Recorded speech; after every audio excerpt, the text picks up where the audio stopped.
नमस्कार साथियों, history with Vijay sir YouTube channel पर आप सबका हार्दिक स्वागत। हम देख रहे हैं प्राचीन भारत और प्राचीन भारत में प्राचीन भारतीय समाज से संबंधित विभिन्न रीति रिवाज, प्राचीन मान्यताएं, प्राचीन धारणाएं, प्राचीन संस्थाएं। इन प्राचीन सामाजिक धारणाओं के अनुसार आज का जो हमारा बिंदु है वो रहने वाला है प्राचीन समाज में विवाह के प्रकार, वर्ण व्यवस्था और आश्रम व्यवस्था। वीडियो शुरू करने से पहले अगर आप हमारे चैनल पर नए हो, वीडियो अगर आपको अच्छा लगे तो वीडियो को लाइक करें, शेयर करें, हमारा channel history with Vijay sir को सब्सक्राइब करें। बड़ा ही शानदार टॉपिक है, हर कंपटीशन में काम आने वाला है। तो चलते हैं प्राचीन भारत की सामाजिक संस्थाओं की तरफ। इन संस्थाओं में आज हम देखने जा रहे हैं प्राचीन भारतीय समाज में विवाह के प्रकार। प्राचीन भारतीय समाज में विवाह कितने प्रकार के होते थे, कौन कौन से विवाह थे, कौन कौन से विवाह वंदनीय थे, कौन कौन से विवाह निंदनीय थे, अच्छे विवाह कौन कौन से थे, बुरे विवाह कौन कौन से थे।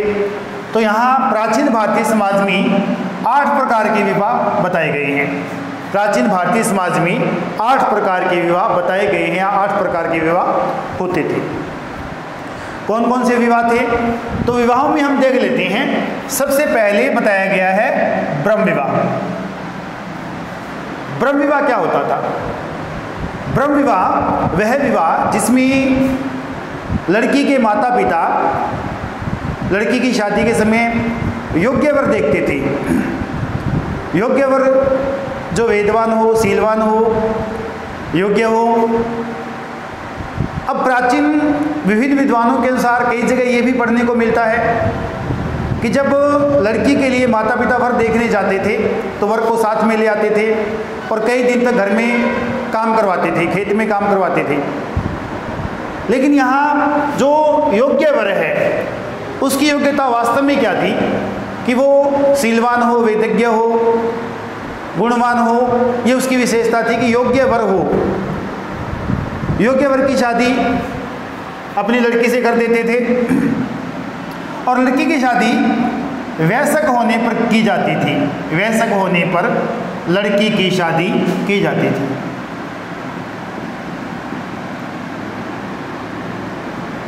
लड़की की शादी वयस्क होने पर की जाती थी।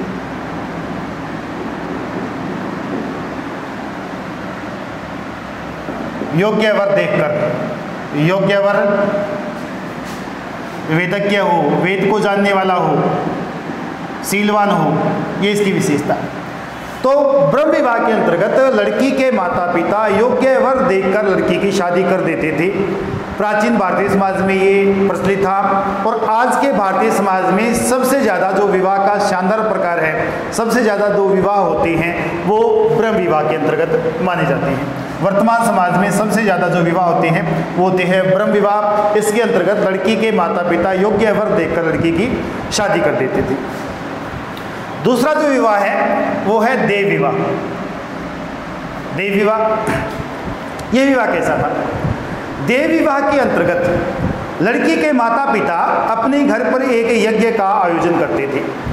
उस यज्ञ में विभिन्न प्रकार के विद्वान बुलाए जाते थे, विभिन्न प्रकार के ब्राह्मण बुलाए जाते थे। जो भी विद्वान ब्राह्मण उस यज्ञ को पूर्णतः विधि विधान के साथ करवा देता था, उसी के साथ लड़की की शादी करवा दी जाती थी। तो देव विवाह के अंतर्गत यज्ञ का विधान बताया गया है। यज्ञ का विधान, जो भी ब्राह्मण विधि विधान से यज्ञ करवा देता था उसके साथ लड़की की शादी हो जाती थी। देव विवाह में यज्ञ का विधान है, विधि विधान के साथ काफ़ी वैसे ब्राह्मणों को बुलाया जाता था। लड़की के माता पिता यज्ञ का आयोजन करते थे। जो ब्राह्मण यज्ञ का विधि विधान पूर्ण तरह से जानता था और यज्ञ संपन्न करवा देता था, उसी के साथ लड़की की शादी हो जाती थी। तीसरा जो विवाह बताया गया है वो बताया गया है आर्ष विवाह। आर्ष जो विवाह है इसके अंतर्गत लड़की की जो माता पिता है आर्ष विवाह में विवाह के बदले एक जोड़ी गाय व बैल लेते थे। एक जोड़ी गाय बैल के बदले किया गया विवाह।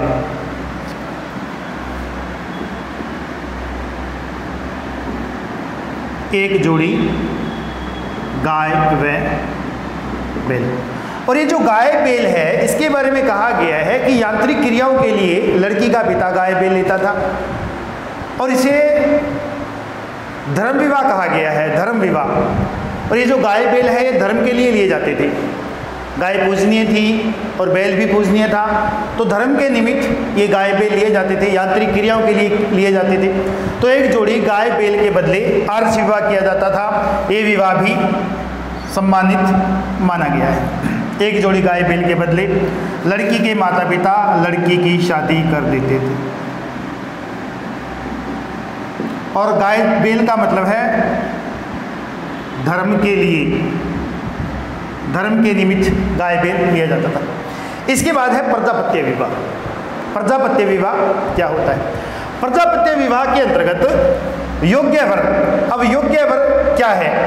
प्रजापत्य विवाह में लड़की के माता पिता या जो वर है वो सीधा लड़की के माता पिता से लड़की का हाथ मांग लेता था और लड़की के माता पिता कहते थे कि धर्म का पालन करो, धर्म का पालन करो। इस आशीर्वाद के साथ लड़की की शादी कर देते थे।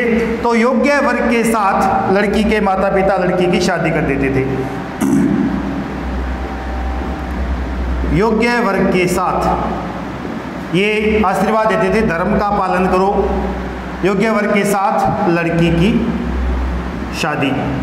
इसमें जो योग्य वर है वो लड़की के माता पिता से लड़की का हाथ मांगता था और लड़की के माता पिता आशीर्वाद देते थे कि धर्म का पालन करो, इसके बाद शादी हो जाती थी। इसके बाद जो पांचवा विवाह है असुर विवाह। असुर विवाह, इस विवाह के अंतर्गत लड़की की कीमत वसूली जाती थी। लड़की की कीमत वसूलना, असुर विवाह के अंतर्गत लड़की की कीमत वसूली जाती थी। और भारत की आदिवासी जनजातियों में आज भी ये विवाह प्रचलित है, काफ़ी जगह ये विवाह प्रचलित है। लड़की के माता पिता लड़की के विवाह के समय लड़की की कीमत वसूलते थे, उस विवाह को कहा जाता था असुर विवाह। इस विवाह को असुर विवाह कहा जाता है। तो आदिवासी समाज में ये विवाह प्रचलित है, आदिवासी समाज में प्रचलित असुर विवाह। इसके बाद है गंधर्व विवाह। गंधर्व विवाह, गंधर्व विवाह को वर्तमान में प्रेम विवाह या लव मैरिज कहा जाता है। और ये जो विवाह है प्राचीन समय में एक गंधर्व जाति थी और उस जाति का एक विशाल मेला लगता था। उस मेले में लड़का लड़की एक दूसरे को पसंद करते थे। वही विवाह बाद में गंधर्व विवाह कहलाया और वर्तमान में इस विवाह को प्रेम विवाह या लव मैरिज कहा जाता है। तो प्राचीन समय का ये गंधर्व विवाह लिख देते हैं भी गंधर्व जाति में प्रसिद्ध होने के कारण गंधर्व जाति का विवाह आधुनिक लव मैरिज या प्रेम विवाह।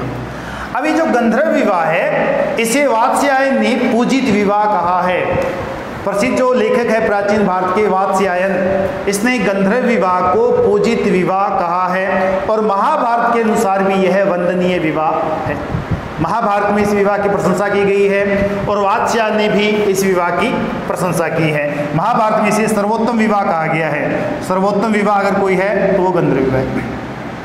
इसके बाद है राक्षस विवाह। राक्षस विवाह के अंतर्गत जो वर है वो लड़की के माता पिता उनको मार देता है, भाई बंधुओं को मार देता है, सगे प्रसंगियों को मार देता है, उसके पूरे परिवार को खत्म कर, निकट संबंधियों को खत्म कर लड़की का हरण करना, ये कहलाता है राक्षस विवाह। राक्षस विवाह के अंतर्गत जो लड़की है उसके माता पिता की हत्या करके उसके परिवार संबंधी कुटुंब कबीले को खत्म करके किसी वर द्वारा जब लड़की का हरण किया जाता है उस विवाह को कहते हैं राक्षस विवाह। और ये जो राक्षस विवाह है इसके हमें उदाहरण मिलते हैं इतिहास में। कृष्ण रुक्मिणी विवाह, कृष्ण का रुक्मिणी के साथ विवाह, पृथ्वीराज का संयोगिता के साथ विवाह, ये कुछ एक उदाहरण है इतिहास में। कृष्ण का विवाह रुक्मिणी के साथ, पृथ्वीराज का संयोगिता के साथ विवाह। तो ये जो विवाह है ये राक्षस विवाह की श्रेणी में माना गया है और महाभारत में राक्षस विवाह को क्षात्र धर्म कहा गया है। क्षत्रिय का धर्म, क्षत्रिय का धर्म ये है कि लड़की के माता पिता परिवार को खत्म करो, लड़की के माता पिता परिवार भाई बंधु रिश्तेदार सबको खत्म करो, लड़की को उठा लो, शादी करो। और भारत में हमें कुछ एक इतिहास में जानकारी मिलती है, तो कृष्ण ने रुक्मिणी के साथ विवाह किया था, पृथ्वीराज ने संयोगिता के साथ विवाह किया था। इसके बाद है पैशाच विवाह। पैशाच विवाह पागल कन्या, मदहोश कन्या, उसके साथ जबरदस्ती किया गया विवाह। पागल या मदहोश कन्या के साथ जबरदस्ती पहले तो संबंध बनाए जाते थे, उसके बाद उसके साथ किया गया विवाह, जबरदस्ती किया गया विवाह पैशाच विवाह कहलाता था। इसके बाद है अनुलोम और प्रतिलोम, दो प्रकार के विवाह। अनुलोम विवाह क्या होता है, प्रतिलोम विवाह क्या होता है, अभी बड़े एग्जाम में क्वेश्चन कई बार पूछ लिया गया है। अनुलोम विवाह के अंतर्गत उच्च वर्ण का पुरुष या उच्च वर्ण का युवक उच्च वर्ण से निम्न वर्ण की कन्या के साथ जब विवाह करेगा तो वो विवाह कहलाएगा अनुलोम विवाह। अर्थात ब्राह्मण वर्ण का युवक क्षत्रिय वर्ण की लड़की के साथ विवाह करवाएगा तो वो कहलाएगा अनुलोम विवाह। ब्राह्मण वर्ण का युवक जब क्षत्रिय वर्ण की कन्या के साथ विवाह कहलाएगा वो कहलाएगा अनुलोम विवाह। प्रतिलोम विवाह, जब ब्राह्मण वर्ण की कन्या जब अपने से निम्न वर्ण के किसी युवक के साथ शादी करेगी तो उस विवाह को कहेंगे प्रतिलोम विवाह। और इन प्रतिलोम विवाह से उत्पन्न संतान को कहेंगे शूद्र। ये इनका अलग विधान है। ये तो थे विवाह के प्रकार, जिसमें ब्रह्म विवाह है, देव विवाह है, आर्ष विवाह है, प्रजापत्य, ये चार विवाह वंदनीय हैं। चार विवाह वंदनीय बताए गए हैं। असुर विवाह, गंधर्व विवाह, राक्षस विवाह, पैशाच विवाह, ये चार विवाह निंदनीय बताए गए हैं।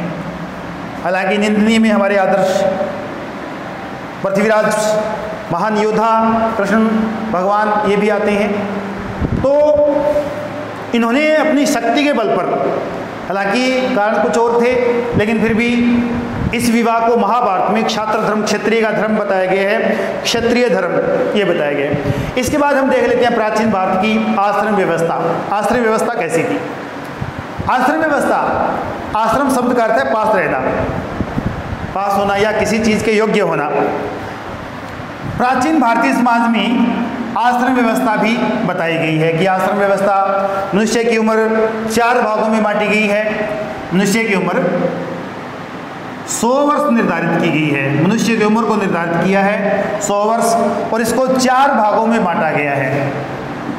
4 भागों में बांटा गया है। 4 भागों में प्रत्येक जो अवस्था है, चाहे वो ब्रह्मचर्य है तो इसकी अवस्था है 0 से 25, इसकी 25 से 50, 25 से 75, 75 से 100। तो यहाँ 4 अवस्थाएं हैं, अलग अलग इसमें समय निर्धारित किया गया है। तो यहाँ सबसे पहले जो बताया गया है वो बताया गया है ब्रह्मचर्य आश्रम। ब्रह्मचर्य आश्रम के अंतर्गत जो बालक था उपनयन संस्कार के माध्यम से वो ब्रह्मचर्य आश्रम में प्रवेश करता था या गुरुकुल में प्रवेश करता था।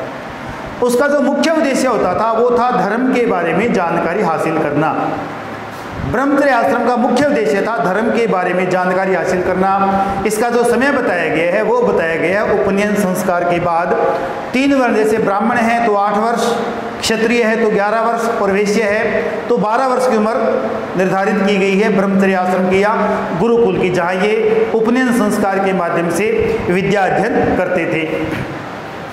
तो यहाँ ब्रह्मचर्य आश्रम में विद्याध्ययन, वेदों का अध्ययन किया करते थे और इसमें उपनयन संस्कार के माध्यम से गुरुकुल में प्रवेश, उपनयन संस्कार के माध्यम से गुरुकुल में प्रवेश किया जाता था और ब्रह्मचर्य आश्रम में विद्या अध्ययन की जाती थी।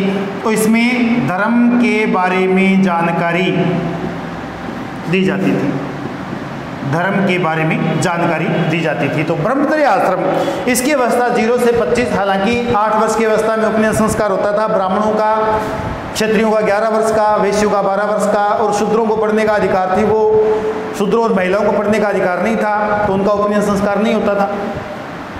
इसके बाद हाँ, ब्रह्मचर्य जो आश्रम है, ब्रह्मचारी 2 प्रकार के बताए गए हैं। ब्रह्मचारी 2 प्रकार के बताए गए हैं। कौन कौन से ब्रह्मचारी 2 प्रकार के? एक तो बताया गया है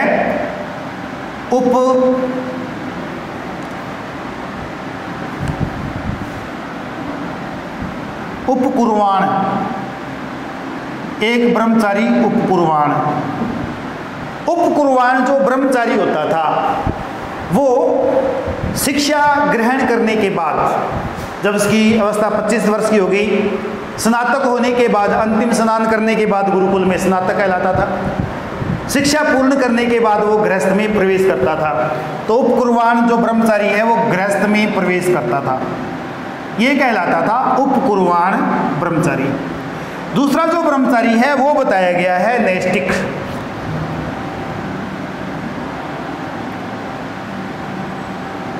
नैष्टिक ब्रह्मचारी। ये जो नैष्टिक ब्रह्मचारी था, इसमें क्या था कि जब इसने अपना अध्ययन पूर्ण कर लिया 25 वर्ष का, ब्रह्मचारी की जो अवस्था बताई गई है 25 वर्ष की, इसके बाद भी वह अपने गुरु के पास पूरी जीवन अध्ययन करता था, अपने गुरु के पास विद्या अध्ययन करता था। ब्रह्मचारी जीवन के बाद भी जो अपने गुरु के पास रह जाता था, वो कहलाता था नैष्टिक, गुरु के पास रहने वाला ब्रह्मचारी।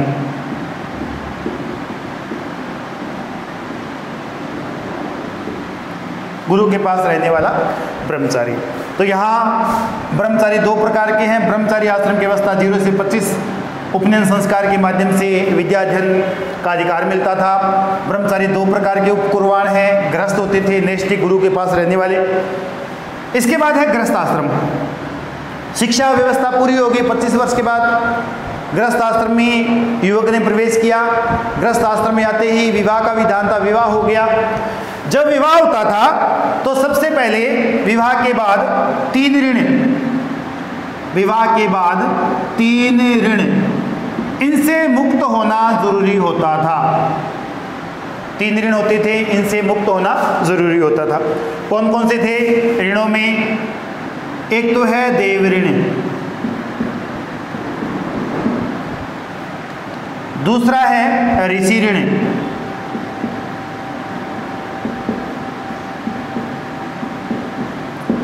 तीसरा है पितृ ऋण। 3 ऋण। अब गृहस्थ आश्रम में पति पत्नी इन तीनों ऋणों से मुक्त होना चाहती हैं, और विवाह का मुख्य उद्देश्य था विभिन्न यज्ञ के माध्यम से मोक्ष प्राप्ति करना। विवाह का मुख्य उद्देश्य भी यही था कि विभिन्न यज्ञ यापन करेंगे, यज्ञ करेंगे या फिर ऋण उतारेंगे, जो भी है।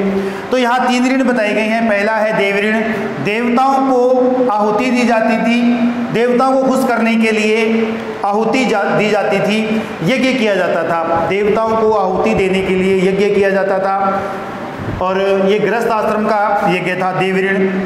इसके बाद है ऋषि ऋण। खुद विद्वान था युवक जिसने शादी की है, अपने बालकों को वो शिक्षित करने के लिए जब गुरुकुल में भेजता था तो उस ऋण को कहा जाता था ऋषि ऋण। ऋषियों का ऋण होता था, क्योंकि खुद अध्ययन किया है, खुद ने ब्रह्मचारी जीवन जिया है 25 वर्ष तक, तो अपने बालकों को भी योग्य बनाना ब्रह्मचारी जीवन के, उस ऋण को कहते थे ऋषि ऋण। बालकों को योग्य बनाना, ये ऋण कहलाता था ऋषि ऋण। उसके बाद है पितृ ऋण। पितृ ऋण में संतान को जन्म देना, विशेष तौर पर पुत्र को जन्म देना। जब हमने संतान को जन्म दिया तो हम पितृ ऋण से मुक्त हो जाएंगे। संतान उत्पत्ति, संतान उत्पत्ति के माध्यम से इस ऋण से मुक्त हुआ जा सकता है। बालकों को अध्ययन करवाने के बाद ऋषि ऋण से मुक्त हुआ जा सकता है। देवताओं के लिए विशाल यज्ञ का आयोजन करें तो इस यज्ञ से मुक्त हो जा सकता है। तो गृहस्थ आश्रम में इससे पहले हमने जब वैदिक समाज देखा था, उत्तर वैदिक काल का समाज, उसमें 5 यज्ञ देखे थे। देव यज्ञ है, महाभूत यज्ञ है, नर यज्ञ है, पिशाच यज्ञ है, इस प्रकार के यज्ञ देखे थे। तो वहाँ 5 यज्ञ भी गृहस्थ परिवार में थे।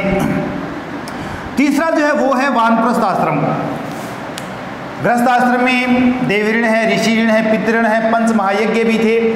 इसके बाद है वानप्रस्थ आश्रम, अवस्था बताई गई है 75 वर्ष की। गृहस्थ आश्रम से निवृत्त हो गया, 50 वर्ष की उम्र हो गई। उसके बाद मनुष्य को जाना होता था वनों में। वनों में जाने के बाद ये क्या करता था, जो इसने वेदों का अध्ययन किया है, वेदों का अध्ययन किया है, पुराणों का अध्ययन किया है, इनका मनन करता था, इनका सार निकालता था। वेदों का अध्ययन क्या मैंने अध्ययन किया है, पुराणों का मैंने क्या अध्ययन किया है, इनका सार वनों में रहकर ये निकालता था। इस अवस्था को 50 से 75 वर्ष का समय दिया गया है। तो वेदों का अध्ययन, वेदों का सार, ये देखना वानप्रस्थ आश्रम में मुख्य कार्य था, वेदों का अध्ययन या पुराणों का अध्ययन। इसके बाद संन्यास आश्रम, संन्यास आश्रम की जो अवस्था बताई गई है वो बताई गई है 75 से 100, क्योंकि मनुष्य का जो जीवन बताया गया 100 वर्ष का बताया गया है। संन्यास आश्रम के अंतर्गत व्यक्ति का जो मुख्य उद्देश्य था वो होता था मोक्ष प्राप्ति। मोक्ष की प्राप्ति के लिए वहाँ चिंतन करना, मनन करना संन्यास आश्रम के अंतर्गत। और एक विधान था भी, कोई भी जो सन्यासी है गांव में एक रात रहेगा, किसी भी गांव में एक रात रहने की अनुमति थी। अगर सन्यासी है तो नगर में जाएगा तो वहाँ अधिकतम 3 रात रह सकता है। किसी भी गांव में 2 रात नहीं रहेगा, किसी भी शहर में वो 4 रात नहीं रहेगा। अगर गांव में रहेगा सन्यासी तो 1 रात रहेगा, अगर शहर में रहेगा तो 3 रात, ये विधान माना गया है। और संन्यास आश्रम का मुख्य उद्देश्य था मोक्ष प्राप्ति करना।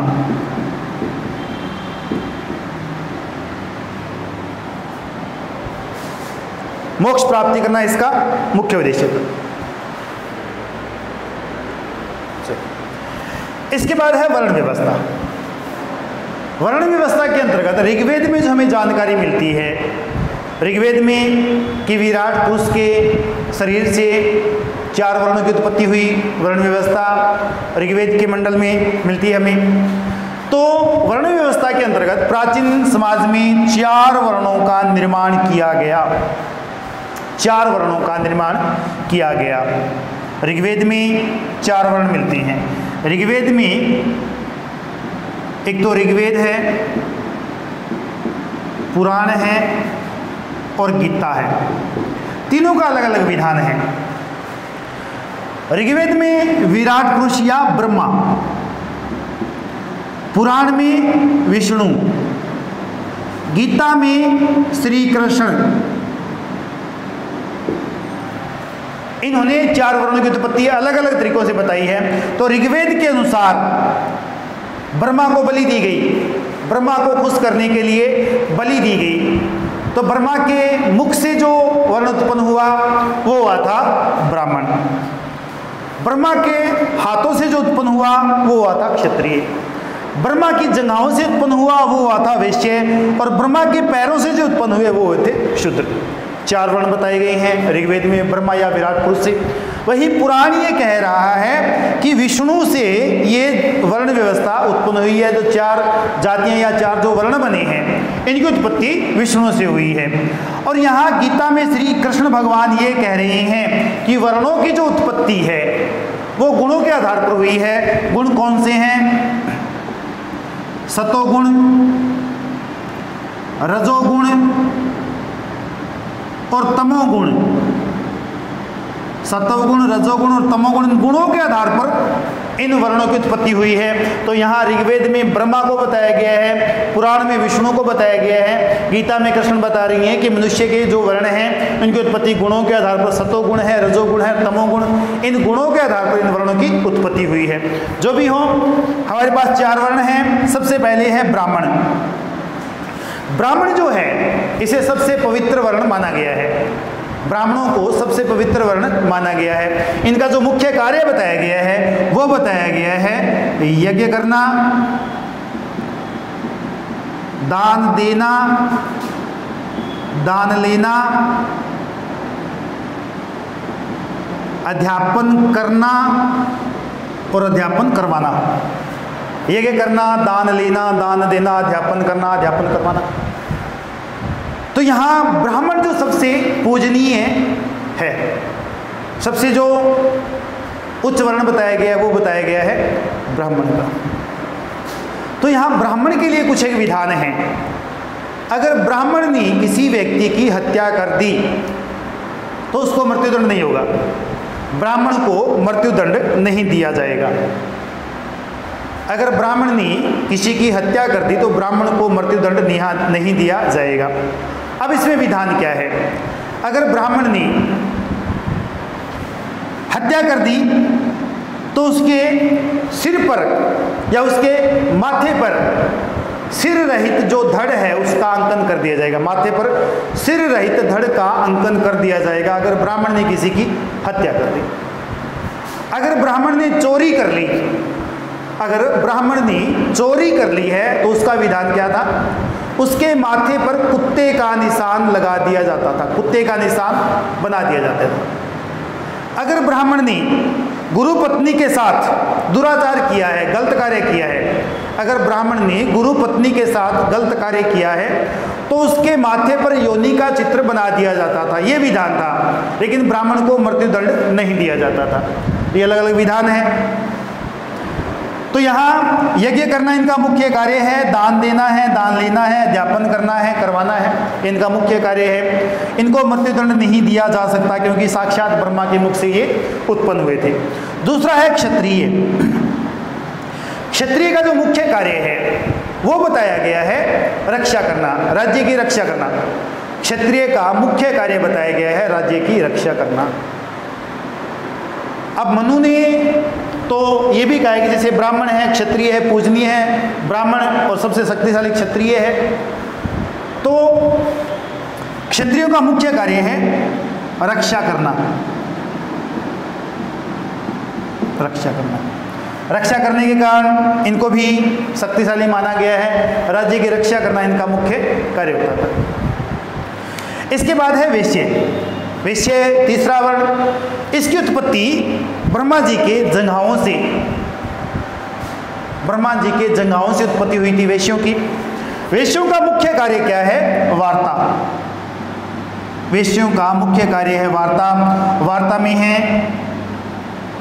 कृषि, पशुपालन और व्यापार वाणिज्य, इनका मुख्य कार्य है।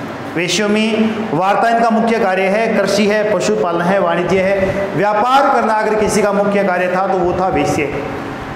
वैश्यों का मुख्य कार्य था व्यापार करना। चौथा वर्ण है शूद्र। शूद्र वर्ण को सबसे निंदनीय, सबसे निम्न स्तर का माना गया है। हालांकि ये ब्रह्मा के पांव हैं, सबसे पवित्र होने चाहिए, लेकिन वो उनकी सोच, भगवान विष्णु के पांव हैं तो सबसे पवित्र होने चाहिए, लेकिन उनकी जो सोच है वो हम पढ़ लेते हैं। शूद्र, शूद्रों का कार्य है इन तीन वर्णों की सेवा करना। तीन वर्णों की सेवा, तीन वर्णों की सेवा। शूद्र में थे कौन? शूद्र में ब्राह्मणों को छोड़ दें, क्षत्रियों को छोड़ दे, वैश्यों को छोड़ दे, बाकी जितनी भी जातियां थी, जितनी भी जातियां थी वो कहलाती थी शूद्र। शूद्रों में मोची है, बढ़ई है, लुहार है, सुनार है, कुम्हार है, किसान है, मजदूर है, श्रमिक है, चंडाल है। इस प्रकार की जो वहाँ जातियाँ थी वो शूद्रों के अंतर्गत आती थी। यहाँ भी दो वर्ग थे, शूद्रों को भी दो वर्ग थे, एक तो निर्वसित था, एक था अनिर्वसित। निर्वसित शूद्रों में वह शूद्र जो गांव से बाहर रहता था, जिसमें मोची है, शिकारी है, मछुआरा है, चर्मकार है, चंडाल है, ये रहते थे गांव से बाहर। इनको अछूत कहा गया है। इनको छूने मात्र से व्यक्ति दूषित हो सकता था। अगर इन सबको, जैसे मछुआरा है, मोची है, बाजीगर है, शिकारी है, चर्मकार है, चंडाल है, इनको अगर किसी ने छू लिया तो व्यक्ति अपवित्र हो जाता था, गंगा जल से स्नान करना पड़ता था। अछूत थे ये, इनको कहा गया है निर्वसित। और वो शूद्र जो गांव में रहते थे उन्हें कहा जाता था अनिर्वसित। उनको अनिर्वसित इसलिए कहा जाता था कि ब्राह्मण है और क्षत्रिय है, इन लोगों को उन शूद्रों की जरूरत होती थी, जिसमें किसान है, नाई है, कुम्हार है, इसके अलावा बढ़ई है, सुनार है। तो सुनार है तो सोने की वस्तुएं बनानी पड़ेगी, इनकी ज़रूरत है। कुम्हार है तो फिर और भी जो मर्द भांड है वो बनाने पड़ेंगे। किसान है तो खेती बाड़ी कर रही हैं। और भी जो व्यक्ति है जैसे बढ़ई है, तो सबसे ज़्यादा सम्मानित अगर कोई व्यक्ति था वो था बढ़ई, वो था बढ़ई। तो यहाँ शूद्रों को तीनों वर्ण की सेवा का कार्य सौंपा गया था। शूद्रों के दो वर्ग बताए गए हैं, एक तो निर्वसित, एक अनिर्वसित। तो ये थी प्राचीन भारतीय इतिहास की कुछ एक प्राचीन संस्थाएं, प्राचीन मान्यताएं। इससे पहले भी हमने 1-2 वीडियो देखे हैं इनके। तो इसके बाद हम देखेंगे प्राचीन भारतीय इतिहास में बौद्ध धर्म और जैन धर्म के बारे में पढ़ेंगे। और मिलते हैं अगले वीडियो में, तब तक आप सबका बहुत बहुत धन्यवाद।